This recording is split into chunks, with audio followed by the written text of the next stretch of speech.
بهترین مقطع عمر انسان از 20 تا 50 ساله. از تولد تا 20 سالگی باید برات هزینه بکنن، مصرف کننده هستید. از 50 به بالا هم باید برات هزینه بکنن، مصرف کننده هستید. این 20 تا 50 عمر تولید انسانه. دوتا مصرف کننده هستید، مقطع تولیدت این 30 ساله. واقعا تولید کننده باش، ایده های خوب، افکار خوب، طرح و برنامه خوب. کسی که هدف نداره برنامه نداره، کسی که برنامه نداره تلاش نداره، کسی که اهدافش کوچکه، گامهاش هم کوچکه، قدمهاش هم کوچکه. خودتون رو کوچک نکنید در این روستای حسینه. درست حسینه است، حسینه حسنی نباشه که مانع بزرگ شدن شما باشه.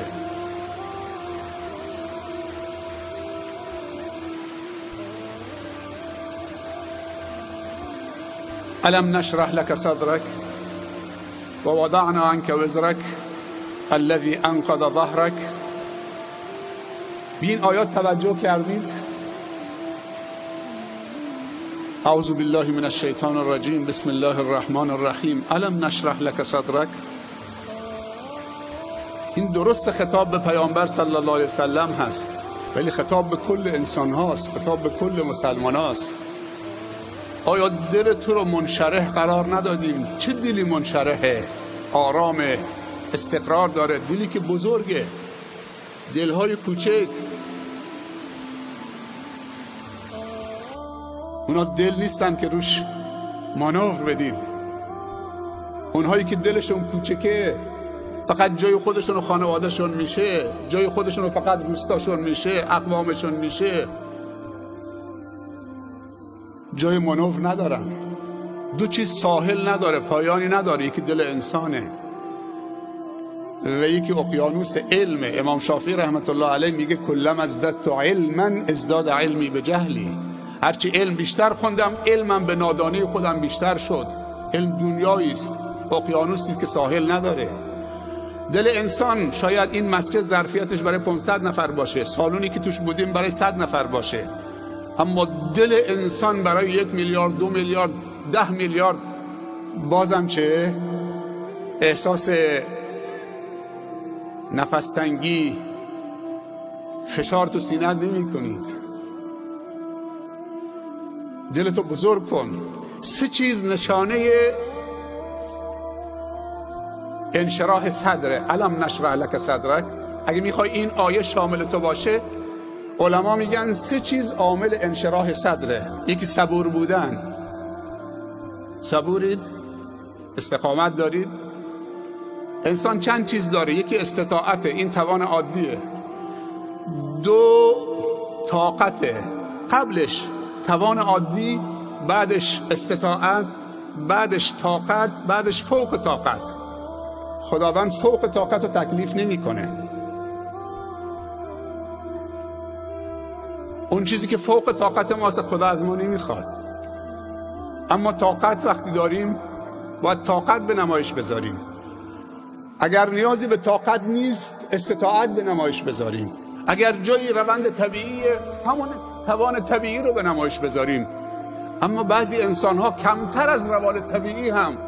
خیلی عجیبه.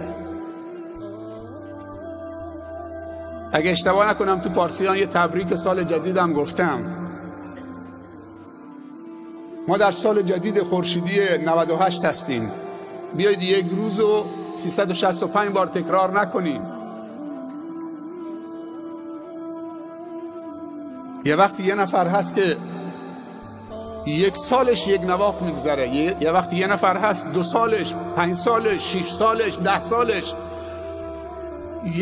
یه وقتی هست یه نفر از خدا عمر گرفته، مسلمان زاده هست، الان 90 سالشه، حمدش از رو نمیتونه بکنه. این چه توسعه پیدا کرده؟ بچه‌های کوچکمون تو سن 7 سالگی 6 سالگی حافظ قرآن میتونن بشن. این اگه تو سن 6 سالگی 7 سالگی حافظ کل قرآن بشه، همینجور رشد بکنه، مواظبش باشی، بهش توجه بکنید تا وقتی 70-80 سالش میشه. بعضی انسان ها، ما یک دکتر فا عبدالرحیم داشتیم، هندی بود، تو دانشگاه مدینه قسمت شعبه لغت عربی 7 تا زبان بلد بود، چند تا دکترا داشت، هندی بود.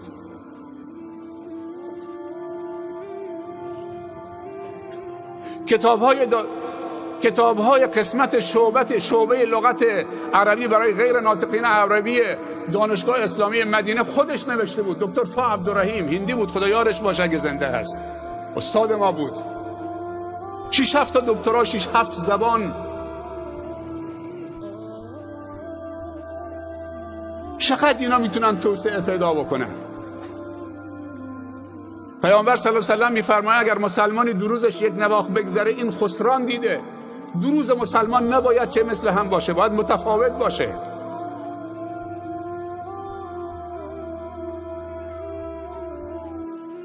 چرا حاضر نیستیم روزهامونو با تولیدات خوبمون یه روز جدیدی متفاوتی رقم بزنیم؟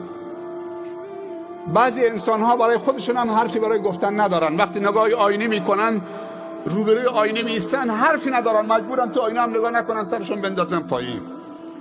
اما بعضی برای جامعه کوچیک خودشون، بعضی برای شهرستان خودشون، بعضی برای استان خودشون، بعضی برای کشورشون، بعضی برای بشریت، دنیا حرفی برای گفتن دارن.